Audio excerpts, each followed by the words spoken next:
మొన్న ఉంటే 23-24 ఉంటే ఇప్పుడు అది 2,98,000 అయింది. దగ్గర 32,000 పెరిగింది.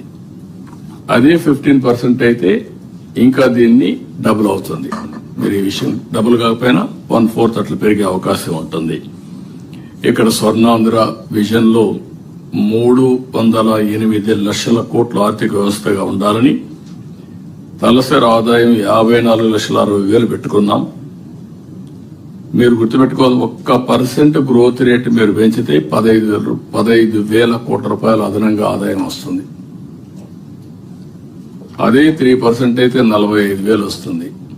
45,000 ఆదాయం వస్తే నేను చెప్పినటువంటి వెల్ఫేర్ ప్రోగ్రామ్స్ అన్ని సుజావుగా అవుతాయి. That is the programme we are taking up here. ఇందులో బ్రేకప్ కూడా ఇచ్చాం. మీరు అవన్నీ మళ్ళీ మనం మాట్లాడుకున్న వ్యవసాయం, అనుబంధ రంగాలు అవన్నీ కూడా.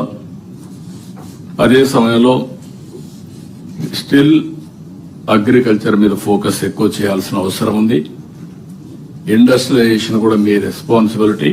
మీ జిల్లాలో వచ్చే అగ్రికల్చర్ లో కూడా మీరు ఫుడ్ హ్యాబిట్స్ మారుతున్నాయి. మారిన ఫుడ్ హ్యాబిట్స్ కు అనుగుణంగా వ్యవసాయ ఉత్పత్తులు కూడా మారాలి. ఇప్పుడు హార్టికల్చర్ వచ్చింది. హార్టికల్చర్ ఇది పికింగ్ అప్. బ్రహ్మాండమైన అవకాశం రాయలసీమలో ఉంది. హార్టికల్చర్ వల్ల రాయలసీమ రూపురేఖలు మారే పరిస్థితికి వచ్చింది. బీ క్లియర్, మీకు అందరికి ఒక ఐడియా ఉండాలి. ఒకప్పుడు ఆంధ్ర అంటే దేశానికి రైస్ బౌల్, అన్నదాత అనే పేరుండేది. అన్నపూర్ణ లాంటి ఆంధ్ర రాష్ట్రంలో ఆ రోజు ఈస్ట్ వెస్ట్ గోదావరి ఆ రోజు డెవలప్మెంట్ కు ఉపయోగపడింది. అందుకే మీరు చూస్తే ఆ డెవలప్మెంట్ లో వచ్చిన వాళ్ళందరూ బాగా చదువుకొని పైకి వచ్చారు, విదేశాలకు వెళ్లారు. తర్వాత రాయలసీమలో పికప్ అయ్యారు. అయితే ఈ రోజు రాయలసీమలో మీరు చూస్తే హార్టికల్చర్ వల్ల ఇక్కడ డెల్టా కంటే బెటర్ ఆదాయం వచ్చే పరిస్థితి వస్తుంది. అది లాస్ట్ టైం కూడా మీకు చెప్పాను. దీనివల్ల డెల్టాలో ఉండే కలెక్టర్స్ ఎక్స్ట్రా ఎఫర్ట్ పెట్టాల్సిన అవసరం ఉంది ఇప్పుడు మీ మీద. అనంతపూర్ ఒకప్పుడు కరువు జిల్లా ఎడారిగా మారిపోతుందనుకున్నాం. ఇప్పుడు 5వ ఆర్థిక వ్యవస్థగా వచ్చింది. అది 1, 2 వచ్చేస్తుంది. అక్కడ నీళ్లు పెద్ద game changer. Horticulture is a boom. ఇది కాకుండా సోలార్ అండ్ ఆల్సో విండ్, ఇంకొక పక్క పిఎస్పి, ఇది పంప్డ్ స్టోరేజ్ ఎనర్జీ ఏదైతే ఉందో, ఇవన్నీ కూడా అక్కడ ఎక్కువ అవకాశాలు వచ్చే పరిస్థితి వచ్చాయి. ఈ విషయం మీరు గుర్తుపెట్టుకోవాల్సిన అవసరం ఉంది. Industry it is a must. Infrastructure, దాన్ని కంపీట్ చేసే ఇన్ఫ్రాస్ట్రక్చర్ ఉండాల్సిన అవసరం ఉంది.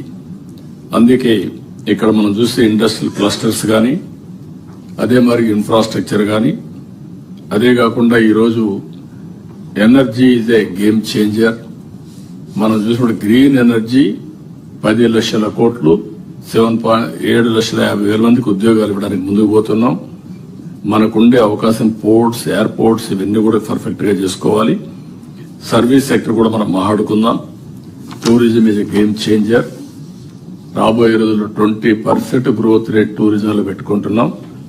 అందులో ఇక్కడ టెంపుల్ టూరిజం ఇది ప్రిడామినెంట్ ఇన్ ఆంధ్రప్రదేశ్. దాన్ని ఆసరాగా తీసుకొని బ్యూటిఫుల్ ప్లేసెస్ ఉన్నాయి. దీన్ని కూడా మనం ఏ విధంగా చేయాల్సిన అవసరం ఉంది. అల్టిమేట్ గా ప్రజలే ఫస్ట్, పీపుల్ ఫస్ట్. దీన్ని మీరు గుర్తుపెట్టుకోవాల్సిన అవసరం ఉంది. ఆల్ కలెక్టర్స్ రిపీటెడ్ గా చెప్తున్నా, దీన్ని మనం గుర్తుపెట్టుకొని we are having a programme positive people's perception. మీరు చేసే ప్రతి ఒక్క పని we are measuring what people are thinking. ఈ రోజు మనం కూర్చొని మాట్లాడుతున్నామంటే ప్రజల కోసం మాట్లాడుతున్నాం. దీంట్లో ప్రాధాన్యత క్రమంలో మనం ముందుకు పోవడానికి ఏం చేయాలని అవన్నీ వర్కౌట్ చేస్తున్నాం. అరౌండ్ 22 సర్వీసెస్ ఫీడ్బ్యాక్ తెప్పిస్తున్నాం. మన వాళ్ళు ఎక్స్ప్లెయిన్ చేస్తారు. ఇసుక గాని, మద్యం గాని, గ్యాస్ సిలిండర్స్ గాని, డిస్ట్రిబ్యూషన్ గాని, హాస్పిటల్ వచ్చే సేవలు గాని, రెవెన్యూ, ఆర్టీసీ, ఒకటి కాదు, ఆల్ సర్వీసెస్ వీఆర్ మెజరింగ్. ఆ సర్వీసెస్ ని మెజర్ చేసి బాధ్యులైనటువంటి ఆఫీసర్స్ అందరినీ కూడా జవాబుదారీతనం తీసుకొచ్చి వాళ్ళ మార్పు తీసుకొచ్చి అల్టిమేట్ గా ప్రజలకు మెరుగైన సేవలు అందించి ఈ ప్రభుత్వం బాగుంది, మా కోసం పనిచేస్తున్నారు అనే అభిప్రాయం అనునిత్యం మనం క్రియేట్ చేయాల్సిన అవసరం ఉంది. ఇవన్నిటికి కూడా